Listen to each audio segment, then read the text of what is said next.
Swayam Prabha. Digital India. Educated India.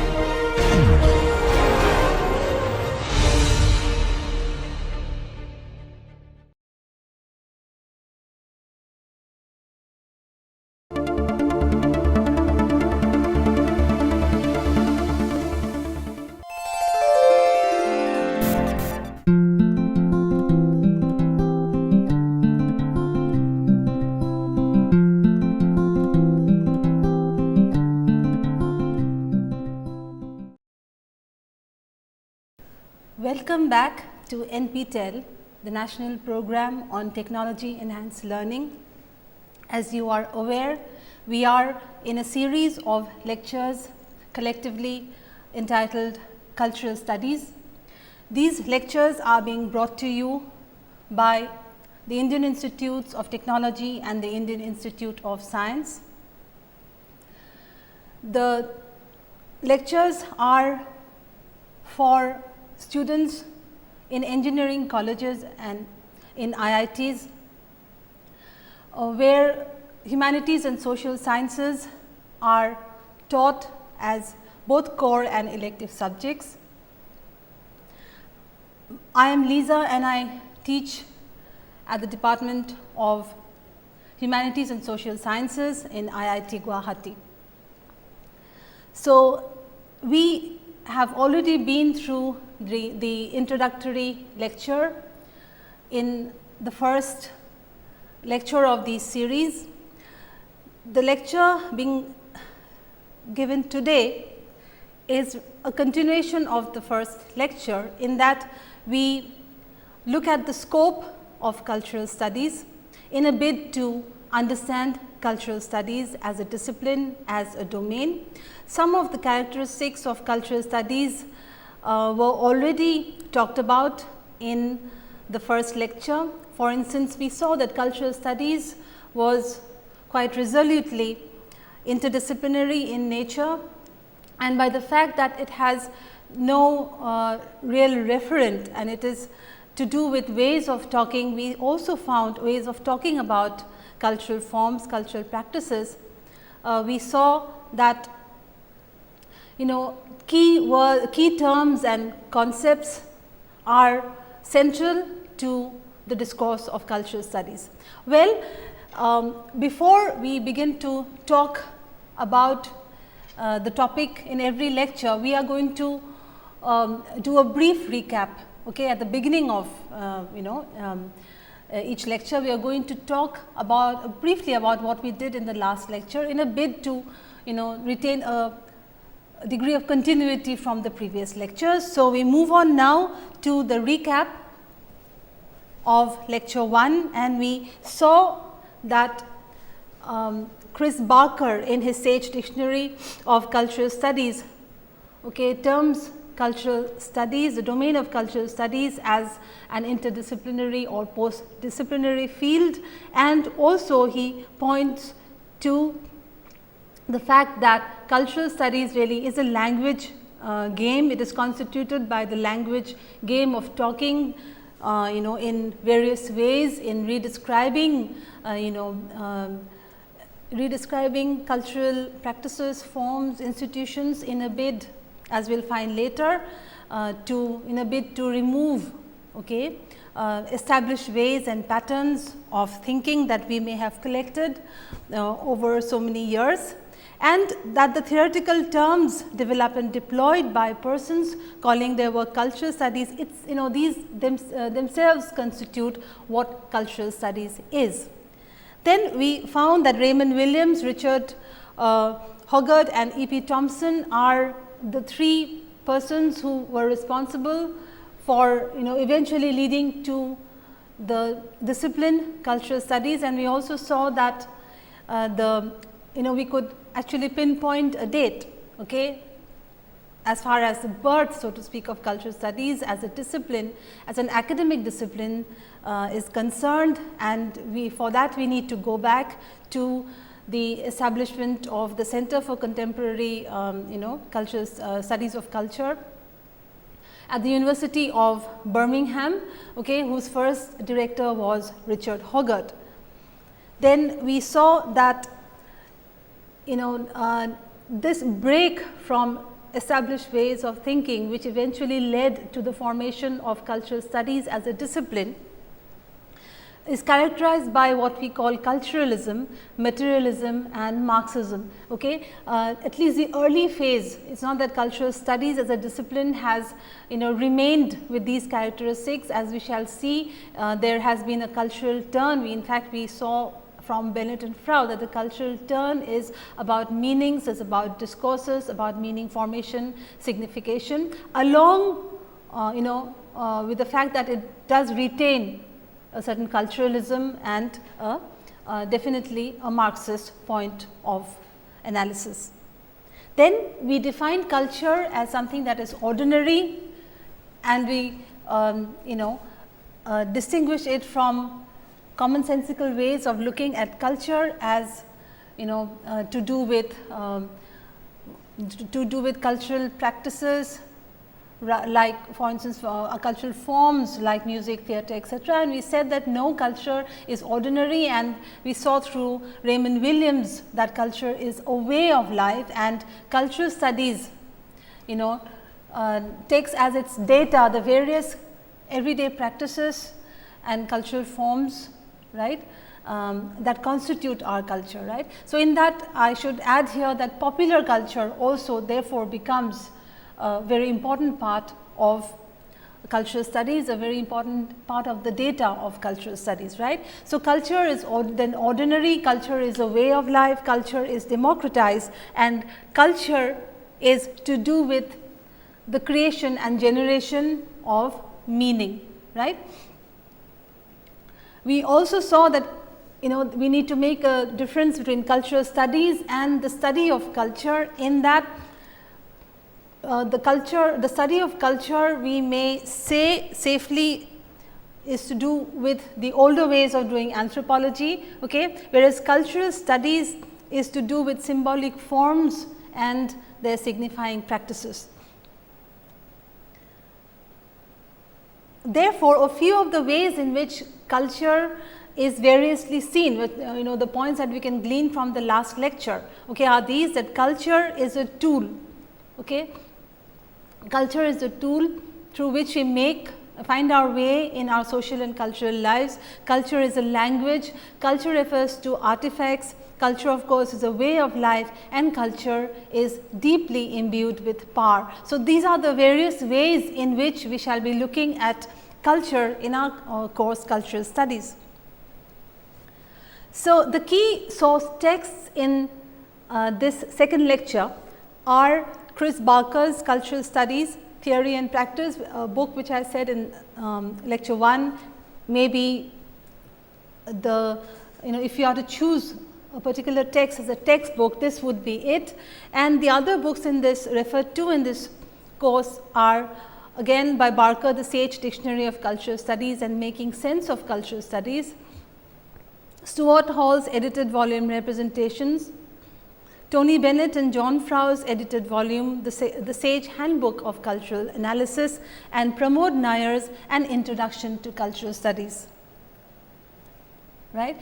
Well, so the lecture today is designed in such a way as to be able to unpack, okay, the scope of cultural studies. So, while we talk about the scope of cultural studies and all that is entailed, okay, in the study of cultural studies, of course, we can't talk about all that is entailed, at least within the limits of a single 1 hour lecture, but we shall be able to understand what cultural studies is as a domain as we look at the various the various things that fall into the scope of cultural studies. These would also all that I am going to say in this lecture on understanding cultural studies is most of it is going to be reflected in individual lectures devoted to individual topics. Okay. So, I hope by looking at some of the components of cultural studies, we will be able to understand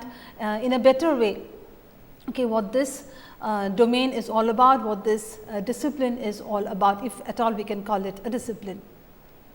Fine.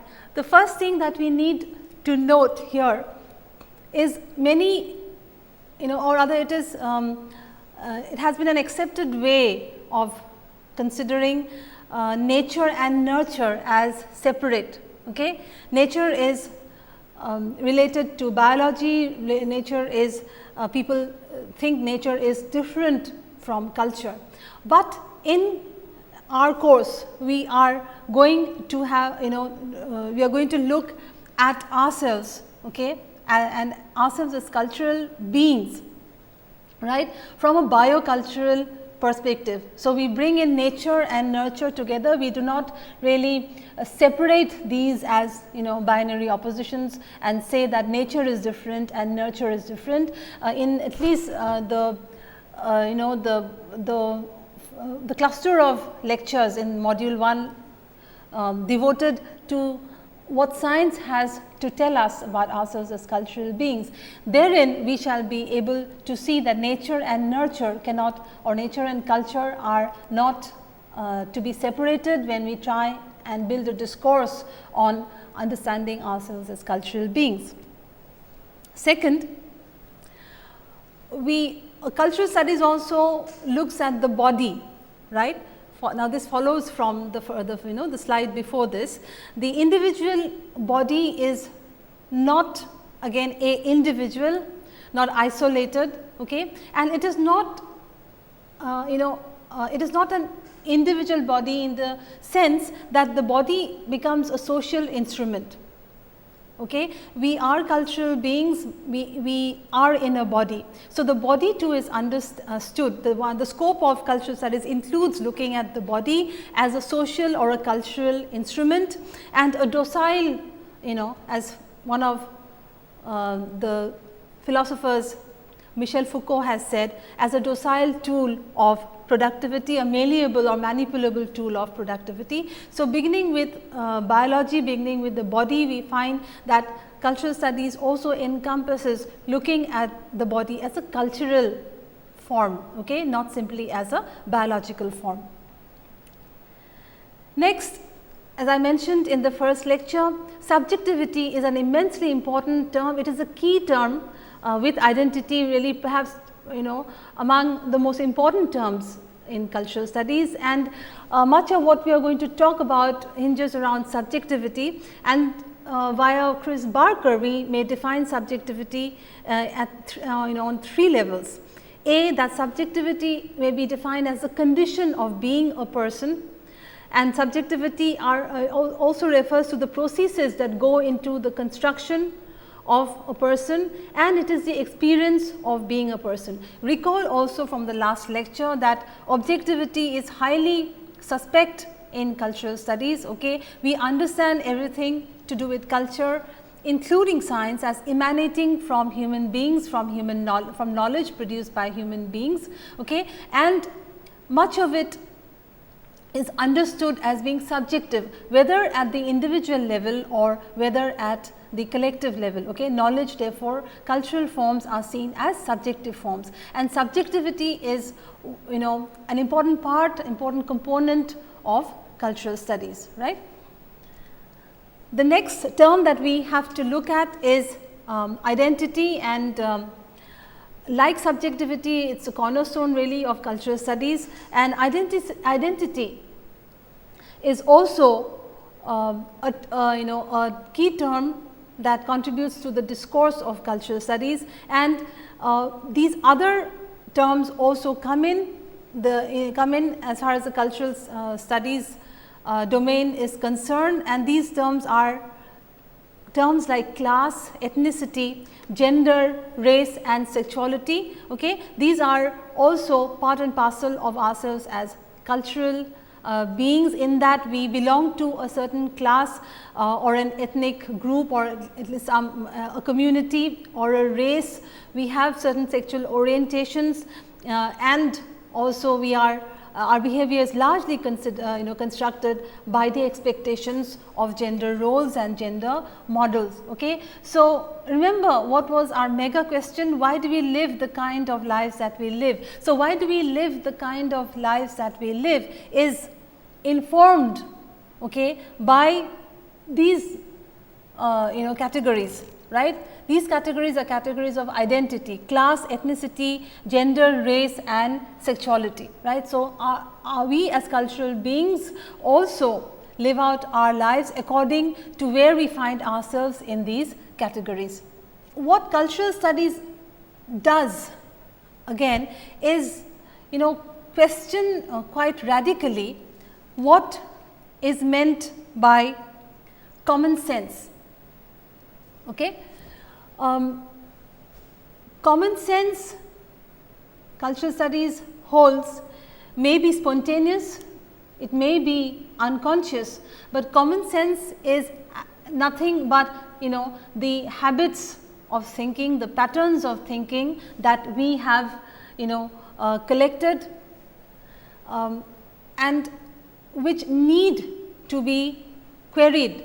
Okay, we need to scrutinize common sense, and in a bit, and our goal in cultural studies is to show that whatever is common need not be full of sense. Okay, so our cultural practices are informed by these many forms of common sense, which may behind their so called innocent veneer or behind their so called naturalized naturalized hues may actually contribute, okay, to certain social inequalities and may also help in power to instantiate itself in many ways. Okay. So, common sense is again an area that is looked at, it is within the scope of cultural studies to unravel what is not sort of sensible in common sense. Then the scope of cultural studies includes very importantly the study of ideology. Okay, ideology is understood as ideas, or it's understood as consciousness, a certain worldview, the way we look and understand and perceive the world and our place in it. Okay, it can also become a doctrine if you follow a particular ideology or you are caught in a certain ideology, and these ideology also forms the maps of meaning. Okay. So, ideology therefore is an important part of cultural studies, because it tells us that as cultural beings, right, we are to a large extent under the sway of certain ideologies or ways of thinking. And in some of our lectures, for instance, in our lecture on Marxism, we shall find that ideology is part and parcel of the power of the ruling class, right. So, we are constituted by ideology, and our actions are are propelled, so to speak, by the ideologies or the worldviews that we hold in our minds. Okay. So, if culture is ordinary, culture is to do with ways of life. These ways of life are, as cultural studies will show us, are deeply imbued by certain ways of thinking, right. In fact, Chris Barker in the Sage Dictionary of Cultural Studies has this to say about the importance of ideology in cultural studies. Now, he says this: so influential has the concept of ideology been within cultural studies that the whole field was once dubbed ideological studies. Okay, so, this is just to show you how important the study of ideology is in cultural studies. Then the scope of cultural studies, within which we understand the domain of cultural studies, has representation as a very important term in it. Okay, representation, or to represent things, right. We understand everything as a representation, or everything is mediated, right. Any representation is mediated by a certain ideology or a certain way of thinking. Okay. So, representation therefore, if you look at this slide, is both inclusive and exclusive, right.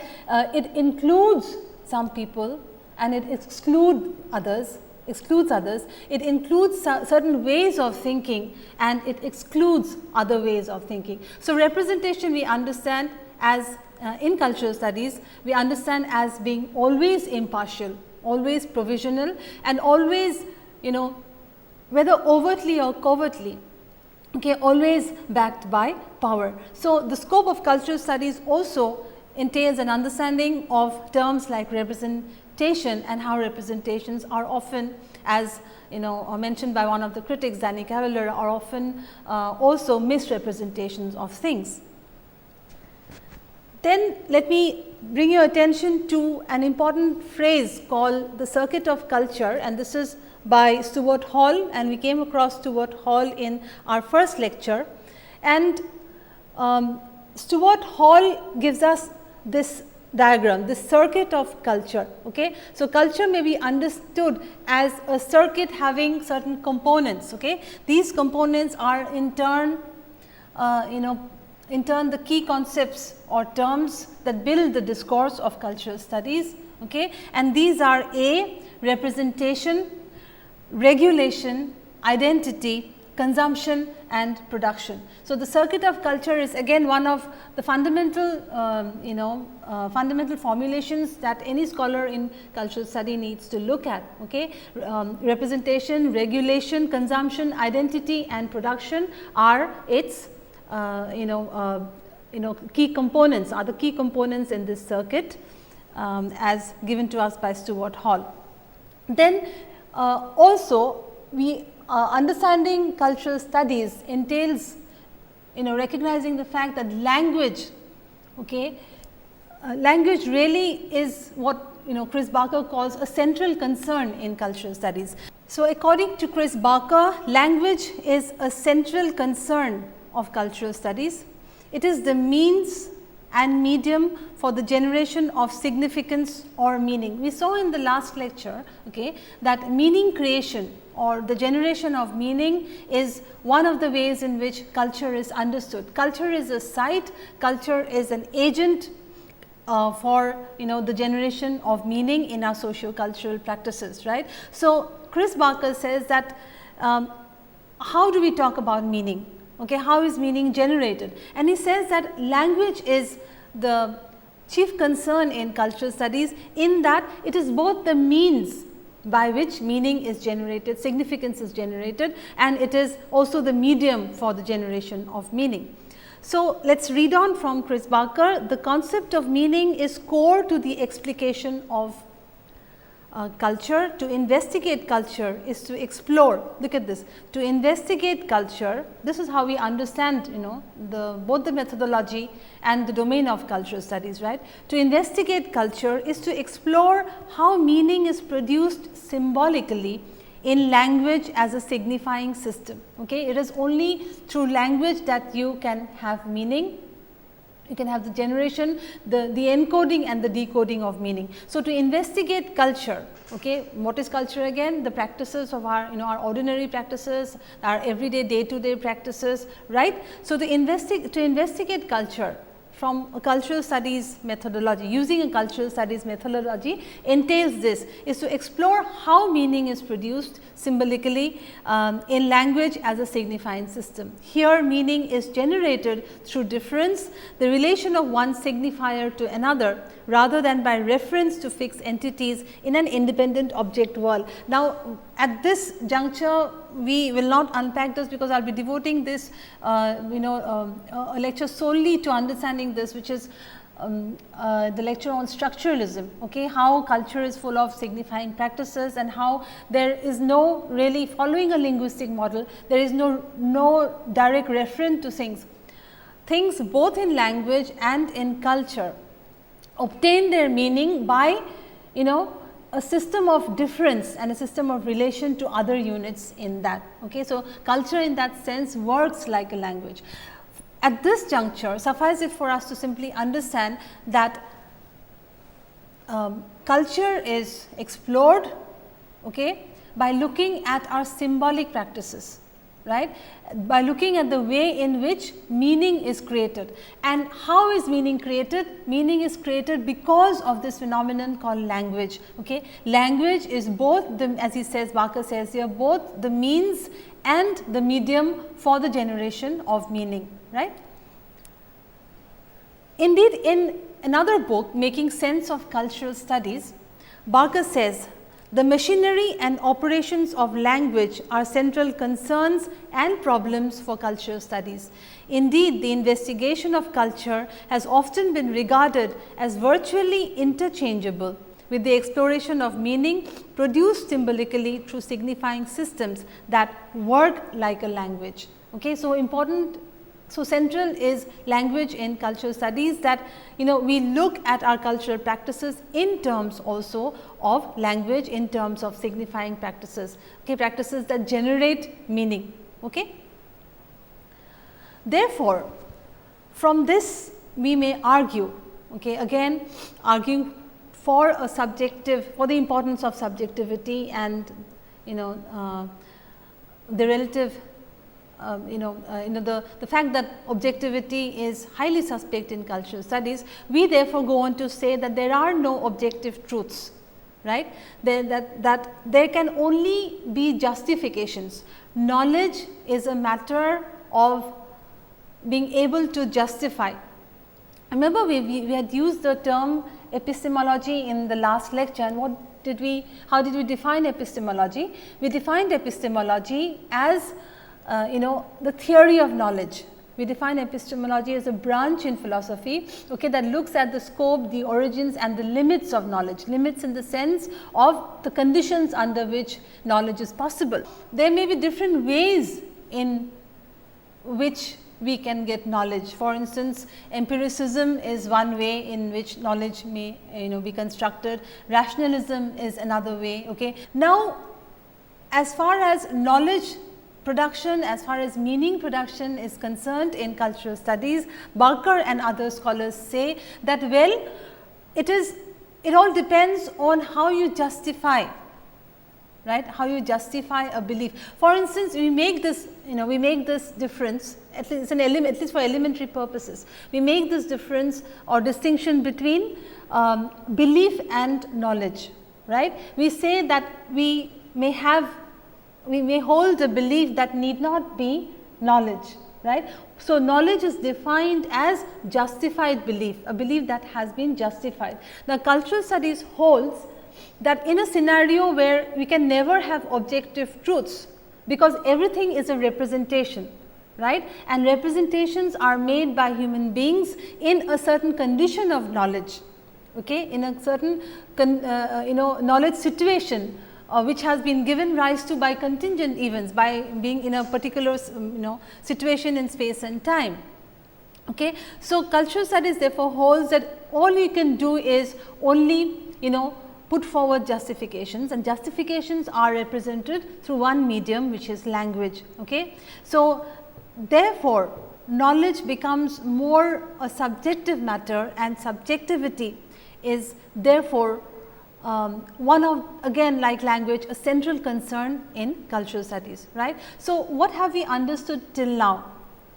I would say that culture is understood, okay, if you have to understand culture and cultural studies, culture is understood as not high forms and practices. Culture is ordinary, culture is part and parcel of our way of life, the cultural practices, the forms, the institutions. Education, for instance, is an institution, okay, and is part of culture, right. Culture is democratized, and culture is to do with the production of meaning.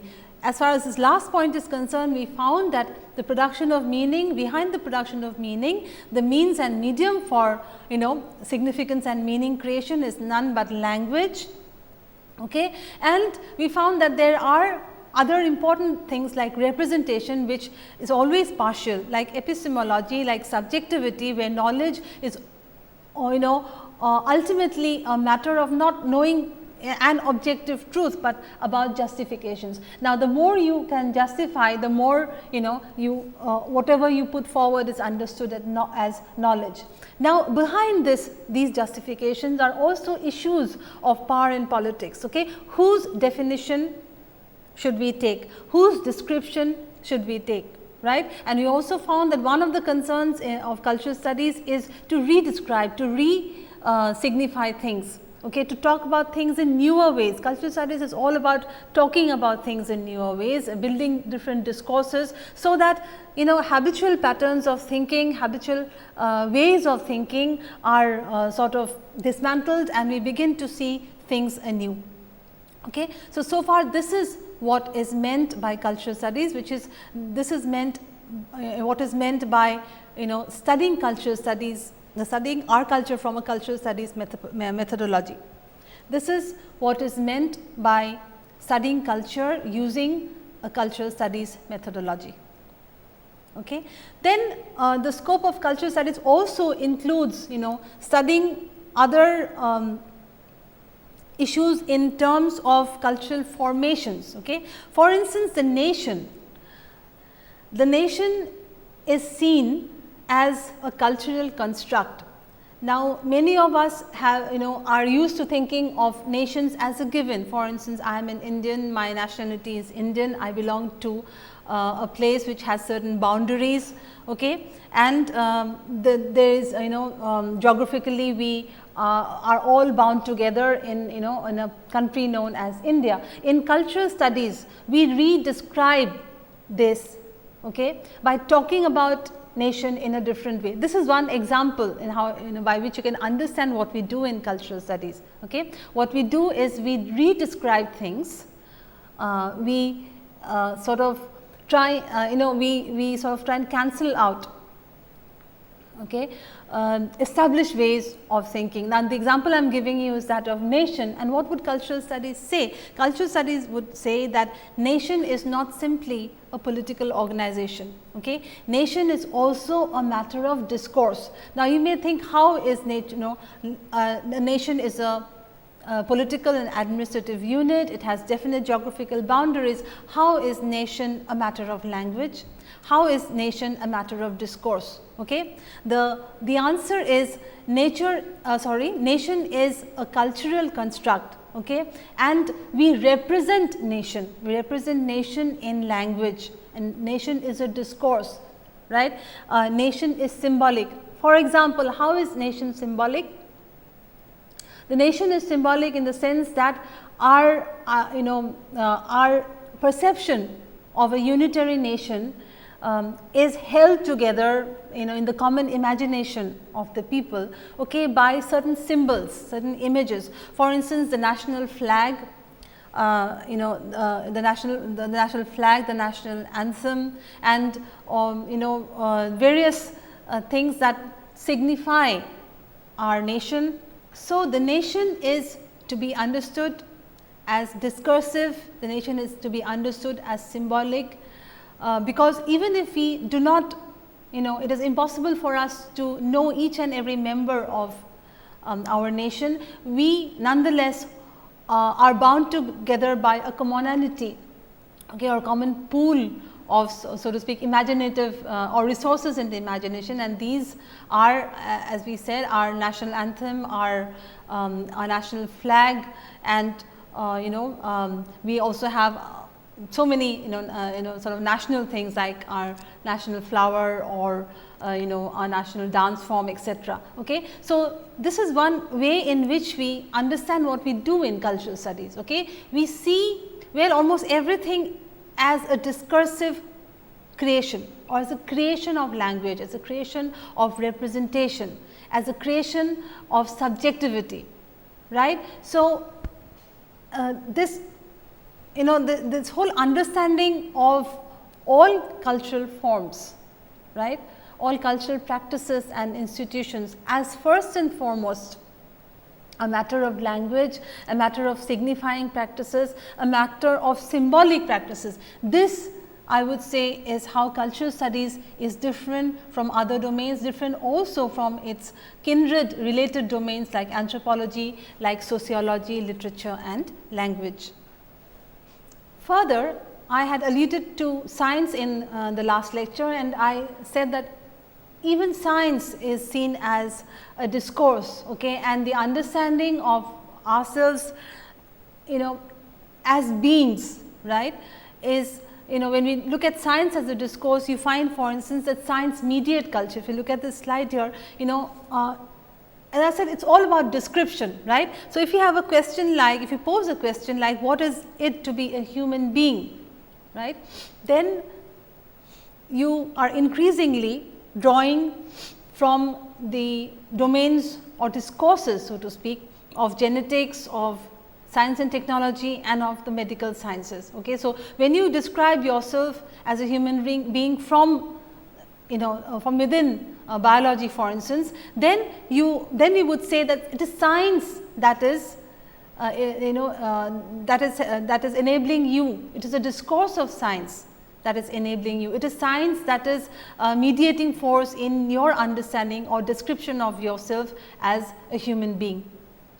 Do you follow? So, understanding culture, understanding what cultural studies does is also entails looking at areas like science which are not considered part of culture, okay, which is things like domains like science which are considered by, for instance, the positivists as being isolated from all other different cultural activities. But we would say in cultural studies, like science too is a cultural activity. Science too is a description in language. Science too uses a common pool of symbols, okay, and science too needs to be self-reflexive in its understanding of how it is a cultural practice. More about this when we talk about science, technology and cultural studies in a lecture in module 4, right. So, therefore, this is related to the beginning of cultural studies really.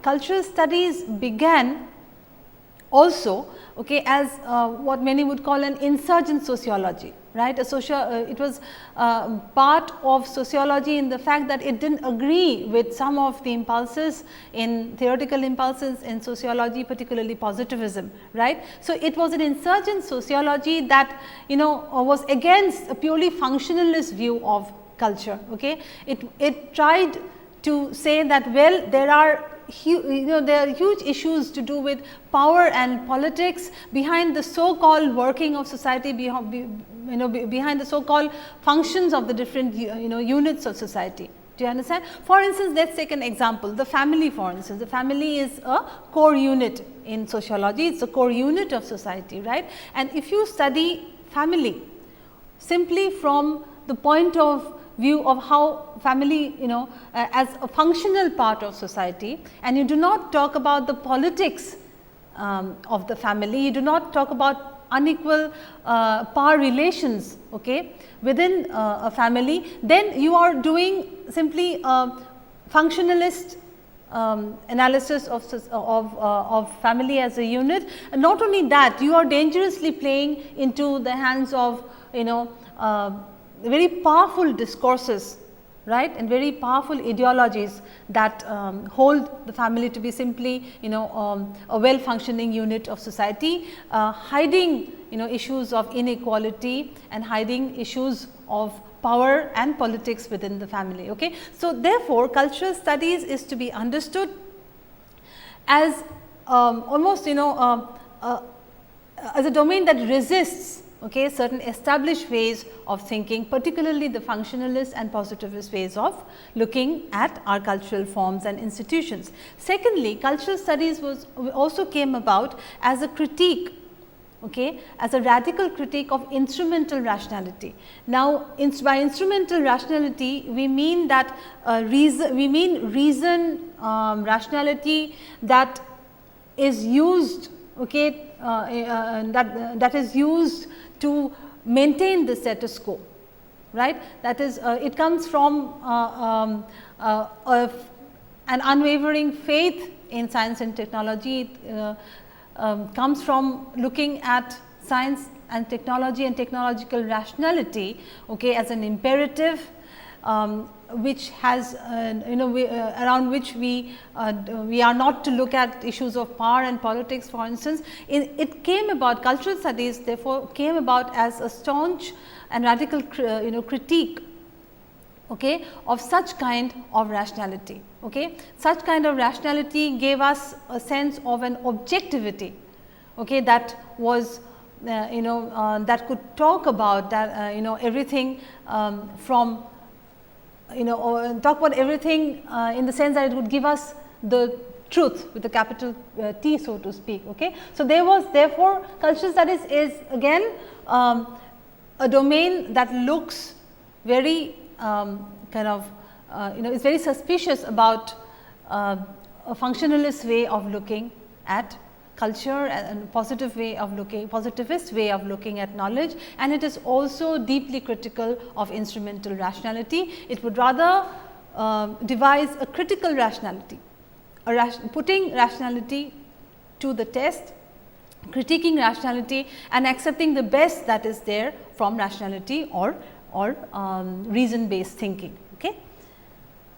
So, again therefore, Barker says that we have to understand that power, let us look at this slide, power, okay, which gives a domain, the right to name, okay, which creates official versions, right, and which creates common sense, which legitimizes knowledge, right. Power is therefore, like subjectivity, like identity, like representation, a key concept and a key term in cultural studies. And in fact, cultural studies goes on to say that everything is infused with power, right, everything is imbued with power. There is nothing that is natural, okay.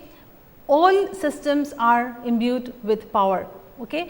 And that is why, that is the reason why cultural studies has as its methodology, okay, the need to redescribe things, okay. If power can name something, then we need to, in a bid to counter power, we will have to redescribe and rename things, okay. We have to remove the labels that power has given, okay, and we have to redescribe these things, right. For instance, again, as we saw the the understanding of family as a perfectly working unit, functional unit contributing to society, is a description that has been given by by the dominant culture, by dominant ideologies, okay, as we said, hiding the practices of power that are there, right. So, when moment we redescribe family as not simply a functional unit, but as an arena or a site of power and subjectivity and of identity, then what we are doing is we are challenging the dominant ways of looking at the family by redescribing. Okay. So, you understand that is how language is used in cultural studies. Okay. Language is the tool, the means and medium of cultural studies. It is the tool, it is really a technology of kind of resisting power, right. Moment you can re-signify and redescribe, half the battle is already won, because we begin to, as we say, cancel out habitual ways of thinking. So, therefore, as Barker says, power needs to be investigated, okay, because power legitimizes the dominant ways of thinking. Then cultural studies is also, as we say, it's not only about discourses, it's not only about abstractions and key concepts. Cultural studies has as part of its scope, okay, a certain pragmatic way of thinking. Yes, we do redescribe things, we do look at the workings of power, of the politics of representation, of everything as cultural forms, as subjective forms, but we also have a pragmatic attitude, in the sense that we understand everything in culture to be not at all representative of things in its totality. Pragmatism sees cultural forms, institutions and practices as anti-representational, as having no foundations, as being provisional and being anti-realist, in the sense that we cannot ever have a complete understanding of reality. All we can have really are representations. So, all this is towards social policy, okay, towards making cultural, social policies and social reform. So, cultural studies definitely has as part of its methodology and scope a deeply political commitment, and the commitment is that we redescribe things. Okay, we talk about power, representation and identity, etc., in not simply as a linguistic exercise. This is what many people, many critics of cultural studies, perhaps they make this mistake of understanding cultural studies only talking about, only about rarefied discourses, where you keep on redescribing things and talk about everything as having no foundations. That is not at all the point. Cultural studies has as part of its scope a very powerful aspect, and that is showing, unraveling the politics, the workings of politics, okay, in culture, of power in culture, and to help devise policies that would contribute to cultural and social reform. So, I would end with finally with one of the very important words in cultural studies, and that is discourse. Okay, we found that cultural studies, we found through Barker that cultural studies may also be called the discursive formation, okay, ways of speaking. So, discourses therefore in cultural studies are objects, they are structured systems and structuring systems. Discourses are ideological systems, and discourses of course are texts that can be decoded by us. Okay. So, if everything is a way of speaking, right, then obviously these are very powerful objects, right, they are highly structured objects, they are also objects that structure us as cultural beings, they are filled with ideology or ways of thinking, and that is why the understanding of discourse, and we have in fact a whole lecture devoted to discourse, where we shall be looking at discourse in detail. But at this level it is important for us to understand that discourse is important because discourse enables power. Okay, let us look at this slide please. Discourse enables power, discourse creates power. Okay, and with power we find that power can give us justifications. Okay, power can give us justifications that finally go on to become truths. Power through discourse can give us meaning, power gives us morality, and power describes and power determines our practices. Okay. So, what are the therefore, what are the terms that make up the scope of cultural studies? Okay. First, we found that we cannot make a clear distinction, we ought not to make a clear distinction between what is natural and what is cultural. We are biological beings and we are cultural beings, and the best way to understand ourselves as part and parcel of being part and parcel of culture is from a biocultural perspective. Then we also saw that cultural studies is essentially formations of discourse, and there we found that we cannot ever claim a truly or purely objectivist or a purely objective understanding of reality. Okay. Cultural forms, in that they are constructed by human beings who are themselves part of cultural practices and ways of life. Cultural forms are therefore subjective forms, right. Culture is to do with representations, with the effects of representation. It is mediated through language. Okay, it is mediated through discourse, and behind dominant cultural practices are issues of power and politics. Okay. And finally, we saw that cultural studies is not simply talking about things in different ways and redescribing things. Okay. Cultural studies has as its goal or its goal is a political one, in the sense that it seeks to finally contribute, okay, to social reform and to better cultural policies, simply by using their findings as they make as they find out how meaning is constructed, how discourses are formed, how discourses and representations have power, okay, to make this world a better place by showing how inequality operates because of misrepresentation, for instance. Okay. How media forms, again for instance, instantiate certain ways, certain definitions, for instance of being a woman in society, or being a good mother, for instance. All these are matters of power and representation, and this essentially is brought about by certain practices of meaning formation. So, how meaning is constructed, how meaning operates in culture, in our ways of life, how significance, okay, comes in. In fact, Clifford Geertz defines culture as the webs of significance that have been spun by us, that have been spun by man, in which we are all suspended.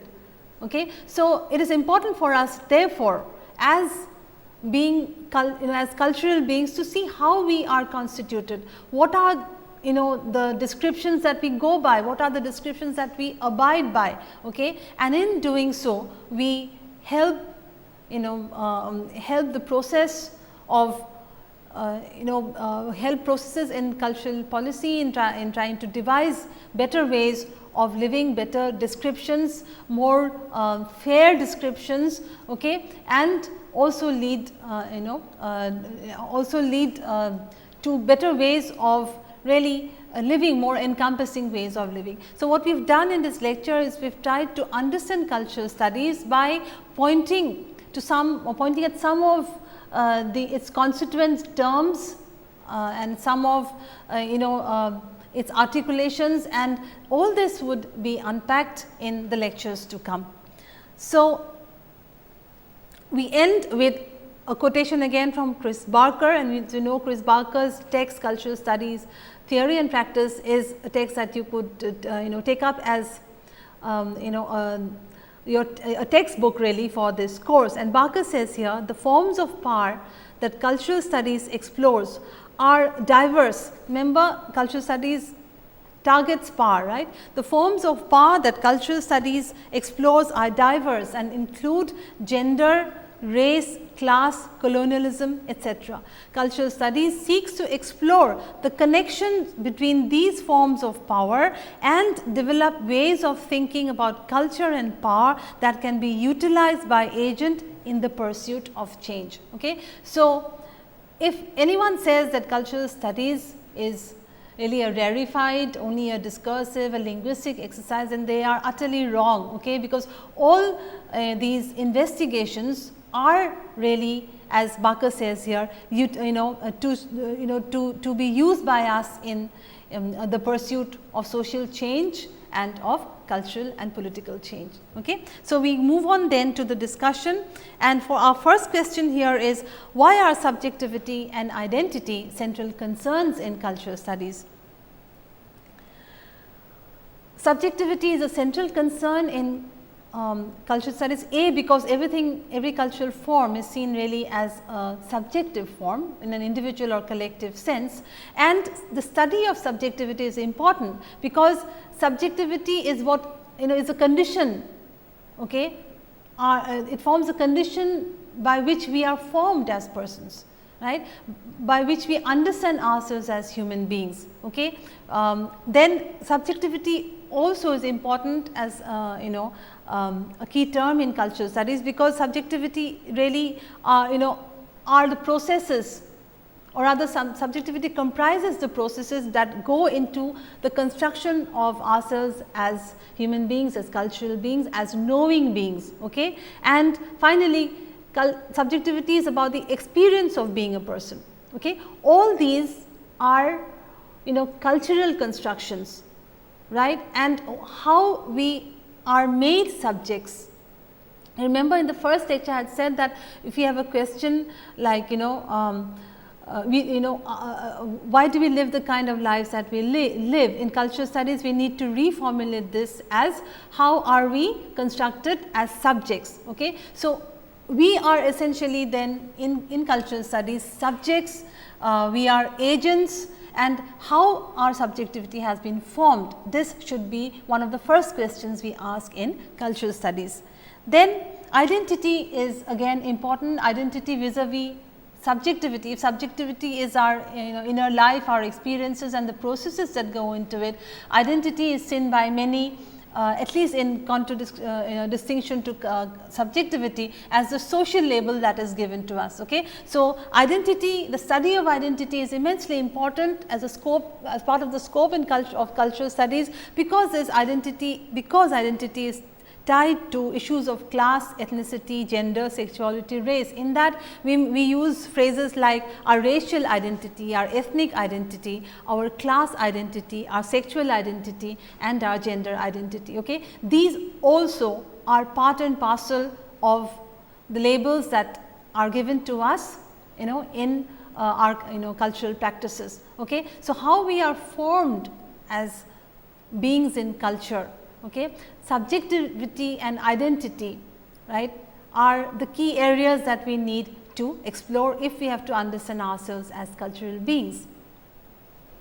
Next question, how does cultural studies problematize common sense? Okay, and we saw that common sense is not exactly to be considered sensible, okay, in cultural studies, and common sense we found is spontaneous, too spontaneous we would say, and unconscious. When things are spontaneous and unconscious, then we consider these to be not well thought out, and we consider these to be part and parcel or the tools of ideology or the tools of the workings of power. Okay. So, cultural studies also looks at common sense, the whole idea of common sense, and tries to in fact Stuart Hall in one of his essays says that we have to look at the so called commonsensical practices and to see what goes behind making something a matter of common sense, and we will see that there are issues of power and politics and ideology behind things that are considered commonsensical. Okay. Therefore, common sense is tied to ideology, basically to dominant forms of ideology, right, and we described ideology as ideas, doctrines, consciousness, worldview and maps of meaning. Now, these again we may unpack this further, and we can say that power has power is about naming things, okay, and making those names stick, those descriptions stick. Power is what gives rise to common sense and official versions, and power is what legitimize all these things. The descriptions that you give, the common sense knowledge and official versions are all workings of power, and these need to be scrutinized if these have to be dismantled. Then finally, why is it important to study discourse in cultural studies? Remember, cultural studies itself is defined by Chris Barker as discursive formations or ways of speaking. This is important. We need to look at discourse, and discourse forms an important part of the scope of cultural studies, in that discourse creates power. Okay? Discourse creates power, and discourse and power give us what we understand and accept as truth, whereas we say in cultural studies that there is no objective truth, all forms of knowledge are subjective. Okay. Then power gives us meaning, gives us descriptions, power gives us our practices, and power finally gives us our morality. Okay. So, remember, cultural studies sees everything as representation, effects. Cultural studies sees everything as provisional, right, and it is this very flexibility of knowledge in cultural studies that ultimately opens doors to social and cultural change. Remember, habits of thinking, okay, this is what is sought to be dismantled by cultural studies in a bid for social and cultural change. So, we come to the end of the second lecture, and I hope you've been able to at least have a grasp, okay, to begin with, of some of the terms like discourse, power, for instance, okay, representation, ideology, subjectivity, identity, okay, and the fact that cultural studies is a domain that is that has as one of its goals political change in society, okay, towards leading to a better way of living, and also as individuals we understand how we are constructed. Okay. Remember, again I leave you with our mega question, why do we live the kind of lives that we live? You have already by now, I hope, had some idea in the sense that why we live the kind of lives we live are really matters to do with subjectivity, to do with identity, to do with power, representation and discourse, among other key terms. Okay. So, we shall meet in the next lecture, and as I said, the next cluster of lectures in this module would be devoted to an understanding of ourselves as cultural beings from the point of view of what science has to tell us. Remember, we are not going to make a distinction between nature and culture here. Okay, we are also beings of nature, and the way we are described as natural beings, okay, is also a matter of language. At the same time, we share and as cultural beings, all of us share an evolutionary lineage, which has given rise to a certain mind, okay, and culture has been there, created by the mind, which itself has changed with the changes in brain. So, we need to look at evolution, we need to look at evolutionary psychology, we need to look at how the brain has changed, for instance. Okay. So, I shall see you in the next class when we begin to talk about Darwinian evolution. Thank you.